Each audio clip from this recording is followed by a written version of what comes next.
वाराणसी में अदालत के आदेश पर आज ज्ञानवापी मस्जिद की होगी वीडियोग्राफी। ज्ञानवापी मस्जिद की अंजुमन इंतजामिया कमेटी ने किया वीडियोग्राफी का विरोध। काशी विश्वनाथ मंदिर और ज्ञानवापी मस्जिद परिसर में स्थित सिंगार गौरी मंदिर और देवी देवताओं के स्थान का होगा सर्वे। 2021 में मंदिर में रोजाना दर्शन पूजन की मांग करते हुए एक वाद दर्ज कराया गया था। मथुरा की श्री कृष्ण जन्मभूमि विवाद मामले में कोर्ट ने फैसला रखा सुरक्षित। अब 19 मई को आएगा फैसला। मथुरा की अदालत में श्री कृष्ण जन्मभूमि की 13.37 एकड़ जमीन के स्वामित्व की मांग को लेकर याचिका दाखिल की गई है। परिसर में बनी शाही ईदगाह मस्जिद को भी हटाने की मांग। आज अयोध्या दौरे पर जाएंगे सीएम योगी आदित्यनाथ। हनुमानगढ़ी और रामलला के करेंगे दर्शन पूजन के बाद 19,000 करोड़ की परियोजनाओं की समीक्षा करेंगे सीएम योगी। दलित के घर खाना भी खाएंगे। सीएम योगी गुप्तार घाट पर महाराणा प्रताप की प्रतिमा का करेंगे अनावरण। सर्किट हाउस में संतों से करेंगे मुलाकात। लाउडस्पीकर आजान विवाद के बीच आज जुमे की नमाज। मुंबई की 26 मस्जिदों के धर्मगुरुओं का फैसला, अब बिना लाउडस्पीकर के सुबह की नमाज। अजीत पवार की राज ठाकरे को चेतावनी, कहा अल्टीमेटम से नहीं कानून से चलेगी सरकार।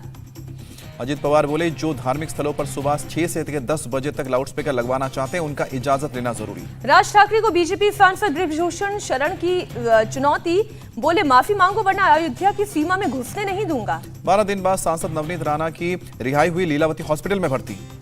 नवनीत राणा गर्दन और रीढ़ के दर्द से है परेशान। अस्पताल के बेड पर लेटी दिखी नवनीत। अस्पताल में पति से मिलकर रोने लगी नवनीत राणा। रवि राणा दिलासा देते नजर आए। नवनीत राणा के वकील का आरोप, जेल प्रशासन की लापरवाही से तबीयत खराब। उद्धव को रवि राणा का ओपन चैलेंज, हाथ में हनुमान चालीसा लेकर निकले रवि राणा।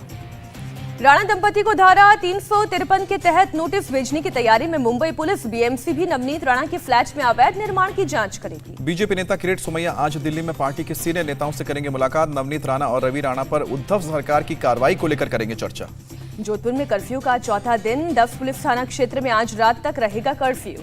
हिंसा के बाद 3 दिन से जोधपुर में शांति, किसी तरह की कोई अप्रिय घटना नहीं। जोधपुर हिंसा मामले में अब तक 200 लोगों की गिरफ्तारी, 22 मामले दर्ज। जोधपुर दंगे का एक और वीडियो सामने आया, पत्थरबाजी करते नजर आ रहे हैं दंगाई। राजस्थान के भीलवाड़ा में भी हालात सामान्य। संवेदनशील इलाके में पुलिस बल की भारी तैनाती। राजस्थान सरकार पर बीजेपी का हमला जारी। शहनवाज हुसैन बोले कांग्रेस का एजेंडा तनाव पैदा करो और राजनीति करो। मुख्तार अब्बास नकवी बोले धर्मनिरपेक्षता का ज्ञान देने वाले अपने लोगों की सुरक्षा में नाकाम रहे। सोशल मीडिया के जरिए मुसलमानों को भड़काने की साजिश का खुलासा। पीएफआई का एक नया टेप सामने आया। टेप में पीएफआई के नेशनल सेक्रेटरी मोहम्मद शाकिफ खुलेआम मुसलमानों को भड़काता दिखा, केवल मुसलमानों को भड़काने का आरोप लगाया।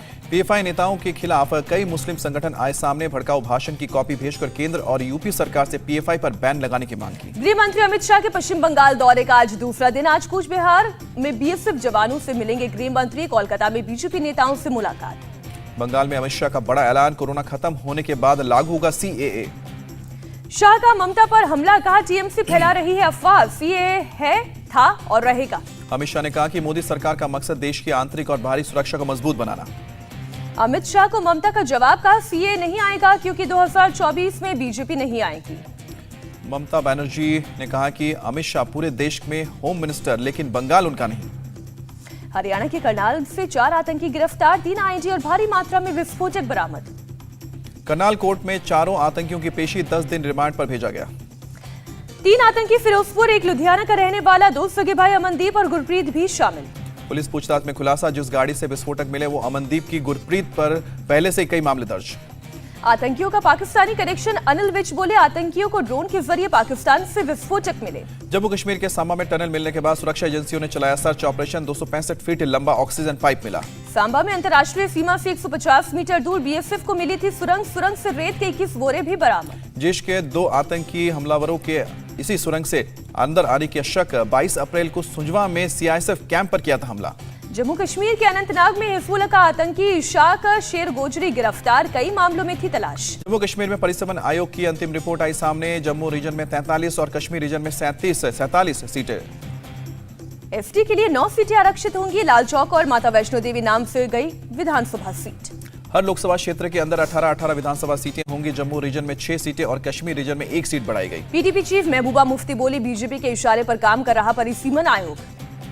विदेश से लौटते ही एक्शन में प्रधानमंत्री मोदी, हीट वेव मैनेजमेंट और मानसून की तैयारी पर समीक्षा बैठक की। बीरभूम में गृह मंत्री अमित शाह ने बीएसएफ जवानों के साथ खाया खाना। देश की सुरक्षा मेरा बीएसएफ का जवान ही कर सकता है। 2 दिन की मिजोरम यात्रा पर पहुंचे राष्ट्रपति रामनाथ कोविंद, कई कार्यक्रमों में लेंगे हिस्सा।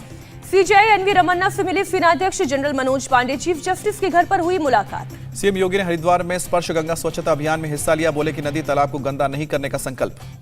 उत्तराखंड में केदारनाथ धाम के कपाट आज सुबह 6:25 पर खुले। 2 साल बाद दर्शन के लिए मंदिर में उमड़ा भक्तों का पहले दिन सैलाब। 15,000 से ज्यादा लोग करेंगे दर्शन। सीएम पुष्कर सिंह धामी भी केदारनाथ में मौजूद बाबा केदार की पूजा की। पूरे केदार धाम मंदिर को फूलों से सजाया गया। पहले दिन विशेष पूजा और आरती की गई।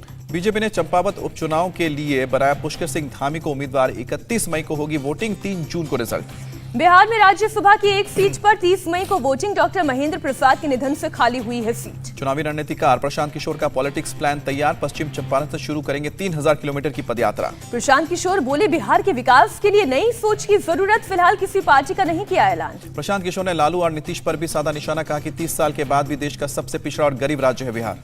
सीएम ममता बनर्जी ने बढ़ती महंगाई को लेकर केंद्र पर साधा निशाना। लोगों को ठगा जा रहा है, कहा। ममता बनर्जी बोली, मेरे खिलाफ साजिश रचने का कोई फायदा नहीं है। मैंने 11 साल में जो किया है उसकी चुनौती लेने को तैयार। ममता बनर्जी का योगी सरकार पर निशाना। कहा, बंगाल की स्थिति बेहतर, यूपी में न्याय मांगने जाओ तो पीड़ित को बना देते हैं आरोपी। केंद्रीय मंत्री राव साहेब दानवे का बयान। कहा कि एक ब्राह्मण को महाराष्ट्र के सीएम के तौर पर देखना चाहते हैं।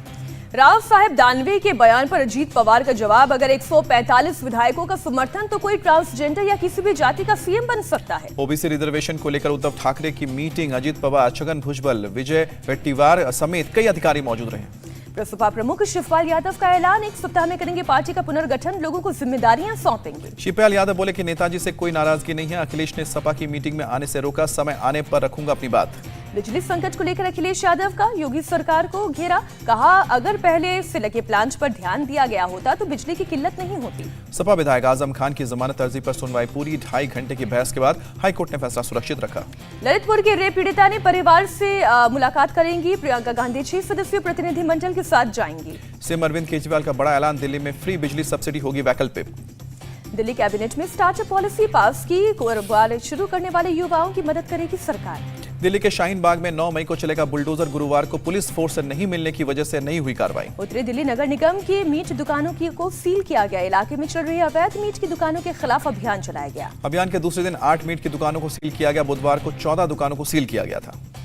गुजरात विधायक जिग्नेश मेवानी और रेशमा पटेल समेत 12 लोगों को 3 महीने की जेल। 2017 में बिना इजाजत रैली करने पर मिली सजा। छत्तीसगढ़ के सीएम भूपेश बघेल का बयान। 10वीं और 12वीं के टॉपर छात्रों को कराई जाएगी हेलीकॉप्टर की मुफ्त सवारी। 10वीं और 12वीं के 5 लाख विद्यार्थियों को हरियाणा सरकार ने बांटे टैबलेट। बिहार के उद्योग मंत्री शाहनवाज हुसैन का बयान। नीतीश के राज में बिहार नई ऊंचाइयों पर पहुंचा। ओडिशा में चक्रवात आसानी को लेकर हाई अलर्ट। आज तट से टकरा सकता है तूफान। 17 एनडीआरएफ और 175 फायर सर्विस की टीमें अलर्ट पर। तेज हवा की वजह से ओडिशा के चिल्का झील में डूबी नाव। एक व्यक्ति लापता, 11 लोगों को रेस्क्यू किया गया। आर्थिक संकट से जूझते श्रीलंका की मदद करेंगे डीएमके सांसद। 1 महीने की सैलरी दान देने का किया फैसला। पंजाब की कई सरकारी मीडिया मंडियों में आज से गेहूं की खरीद होगी बंद। बिक्री के लिए गेहूं आने में कमी होने के बाद फैसला लिया गया है। हंस खाली रेप और मर्डर केस में कलकत्ता हाई कोर्ट में याचिका दायर। पीड़ित परिवार के लिए 1 करोड़ मुआवजे की मांग। हिजाब में प्रतिबंधित की मांग को लेकर तिरंगा गर्ल तंजीम मरानी ने सुप्रीम कोर्ट में दाखिल की याचिका।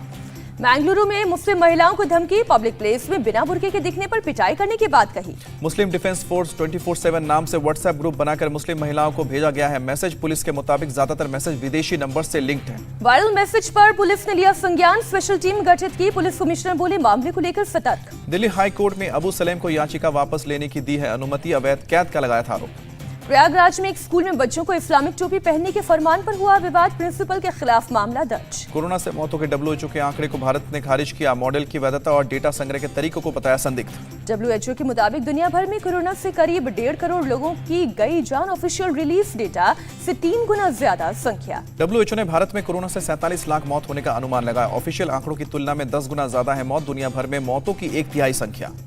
दिल्ली में कोरोना के फिर 1365 नए केस का पता चला। 24 घंटे में किसी की जान नहीं गई। राजधानी में एक्टिव केसेस की संख्या 5706। महाराष्ट्र में कोरोना के 233 नए केस सामने। 24 घंटे में किसी मरीज की मौत नहीं। पश्चिम बंगाल में कोरोना के 36 नए केस। बीते 24 घंटे में 34 लोग डिस्चार्ज। किसी की मौत नहीं हुई। केंद्र स्वास्थ्य मंत्री मनसुख मंडाविया का बयान। कोविड की 3rd वेव में भारत में अच्छा प्रबंधन रहा। बीजिंग में गुरुवार को कोरोना के 50 नए केस मिले, जिसके बाद लोगों को वर्क फ्रॉम होम करने की सलाह दी गई। हैदराबाद में मुस्लिम से शादी के बाद हिंदू लड़के की हत्या। 4 महीने पहले अशरी ने सुल्ताना से शादी हुई थी। पुलिस के मुताबिक सुल्ताना के भाई ने हत्या की, लड़की को मारने की भी कोशिश की गई। एमसीडी स्कूल में छात्राओं से अश्लील हरकत करने के मामले में एक शख्स को हिरासत में लिया गया। पुलिस ने आरोपी को जारी किया एक स्केच। गुजरात में एटीएस की बड़ी कार्रवाई, पकड़ा हथियारों का जखीरा, 20 आरोपी गिरफ्तार। मध्य प्रदेश के नरसिंहपुर में रेप के बाद 7 साल की बच्ची का मर्डर, घर के नौकर ने वारदात को अंजाम दिया। कोहिमा में एक गाड़ी से 3 करोड़ की हेरोइन बरामद, पुलिस ने 2 लोगों को किया गिरफ्तार। पुडुचेरी में प्लास्टिक रिसाइकिल यूनिट में भीषण आग लगी, कई किलोमीटर तक आसमान में दिखाई दिए धुआं। आग से आसपास के इलाके में मची अफरा तफरी, हादसे के वक्त फैक्ट्री में 20 से ज्यादा कर्मचारी काम कर रहे थे। देखते देखते पूरी फैक्ट्री को आग की अपनी चपेट में लिया। घंटों की मशक्कत के बाद फायर ब्रिगेड ने आग पर काबू पाया। दिल्ली के रोहिणी इलाके में एक कार में अचानक आग लगी, दमकल की गाड़ी ने आग पर काबू पाया। नागपुर के संविधान चौक पर सिटी बस में लगी आग, यात्रियों को सुरक्षित निकाला गया। गाजियाबाद के इंदिरापुरम इलाके में प्रशासन की कार्रवाई, सरकारी जमीन को कब्जा मुक्त कराया। गांव के ही एक शख्स ने अवैध निर्माण कराया था, मजदूरों के रहने के लिए कमरे बनाए थे। करीब 1.6 हेक्टेयर सरकारी जमीन को खाली कराया गया, लगभग 20 करोड़ रुपए की है कीमत। मुरादाबाद में रामगंगा के करीब अवैध रूप से बने मकानों पर विकास प्राधिकरण का बुलडोजर चला, एमडीए की टीम ने तुड़वाया। विकास प्राधिकरण के इंजीनियर ने बताया जिस मकान को तोड़ा गया वो अवैध रूप से बनाया गया था। मकान मालिक ने लगाया आरोप, कहा कि कई साल से एमडीए में नक्शा दे रखा है लेकिन नक्शा बनाकर नहीं दिया गया। कानपुर के घाटमपुर में मदरसे में अवैध निर्माण पर चला बुलडोजर, 50 साल पुराना कब्जा ढहाया गया। विद्यालय प्रबंधन की मौजूदगी में 3 बुलडोजर और पीएससी बल के साथ पहुंचे अधिकारी, दरवाजे समेत 12 कक्षाओं को ध्वस्त किया। खरगोन में कांग्रेस नेता दिग्विजय सिंह और कांग्रेस पार्टी मुर्दाबाद के जमकर लगे नारे, हिंसा के बाद सोशल मीडिया पर बयानबाजी से नाराज थे लोग। संयुक्त किसान मोर्चा ने लखीमपुर खीरी में जिलाधिकारी और पुलिस अधीक्षक के साथ बैठक की, कई मुद्दों पर अपनी बात रखी।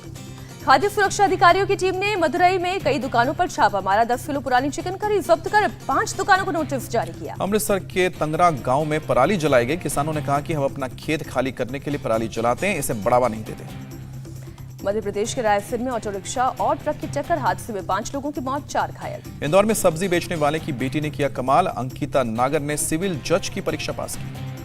यूक्रेन के मारियोपोल में रूसी हमले का वीडियो जारी, रूसी सेना की गाड़ियां प्लांट में घुसी। प्लांट के अंदर टैंक से बरसाए गए गोले, औद्योगिक इमारतों को निशाना बनाया गया, कई जगहों में भारी बमबारी। मारियोपोल के अजोवस्टल प्लांट में रूसी सेना और यूक्रेन की सेना के बीच भीषण लड़ाई जारी, प्लांट में कई जगह से उठ रहा है धुएं का गुबार। प्लांट के अंदर रूसी टैंक घूमते नजर आ रहे हैं, रूसी सैनिक प्लांट में चला रहे हैं सर्च ऑपरेशन। रूसी सेना ने गुरुवार से शनिवार तक किया सीजफायर का ऐलान, इस बीच दोनों तरफ के सैनिक लोगों को प्लांट से सुरक्षित निकालने में जुटे। दोनेत्स्क मिलिशिया के एक सैनिक ने सीजफायर के दौरान फायरिंग की बात कबूल की, कहा कि हमारी सेना ने इस दौरान कई हमले किए। अजोव रेजिमेंट के कमांडर ने विश्व समुदाय से अपील की, कहा स्टील मिल से नागरिकों और मृतकों को बाहर निकालने में मदद करें। कमांडर पामल ने रूसी सेना पर लगाया आरोप, कहा कि युद्ध विराम समझौते का उल्लंघन कर रही है रूसी सेना। रूस के रक्षा मंत्रालय ने यूक्रेन पर हमले का शेयर किया वीडियो, हमले में यूक्रेन के सैन्य साजो सामान को बनाया गया निशाना। रक्षा मंत्रालय के मुताबिक हमले में यूक्रेन की बख्तरबंद गाड़ियां, प्लेन हुए तबाह। गुरुवार को रूस की वायुसेना ने यूक्रेन के 3 विमानों को मार गिराया। रूस ने करीब 600 से अधिक यूक्रेन के सैनिकों के मारे जाने की पुष्टि की, यूक्रेन मिलिट्री के करीब 61 मिलिट्री यूनिट के उपकरण तबाह किए गए। रूस के रक्षा मंत्रालय के मुताबिक हमले में का-52 अटैक हेलीकॉप्टर का इस्तेमाल किया गया, रात में हमला कर मचाई गई भारी तबाही। यूक्रेन की चेर्नोबिल में परमाणु रिएक्टर के आसपास लगी आग बुझाने की कोशिश जारी, फायर फाइटर्स जंगल और घास से इलाकों में आग बुझाने में जुटे हुए हैं। संयुक्त राष्ट्र मानवाधिकार की अधिकारी मिशेल बैचलेट ने सुरक्षा परिषद को दी जानकारी, कहा कि युद्ध शुरू होने से लेकर अब तक यूक्रेन में 6731 आम नागरिकों की जान गई है। रूस के राष्ट्रपति पुतिन ने इजरायल के प्रधानमंत्री नफ्ताली बेनेट से मांगी माफी, विदेश मंत्री सर्गेई लावरोव के बयान को लेकर जताया खेद। विदेश मंत्री सर्गेई लावरोव ने हिटलर का नाम लेते हुए यहूदियों पर की थी टिप्पणी। लावरोव के बयान के बाद नफ्ताली बेनेट ने पुतिन से बात कर जताई थी आपत्ति। यूक्रेन युद्ध को लेकर रूस ने संयुक्त राष्ट्र महासचिव की रिपोर्ट का सुरक्षा परिषद में जवाब दिया, कहा युद्ध के लिए रूस नहीं यूक्रेन जिम्मेदार। रूस ने पश्चिमी देशों पर सीधे लगाया आरोप, कहा कि पश्चिमी देशों ने रूस के खिलाफ यूक्रेन का इस्तेमाल किया है।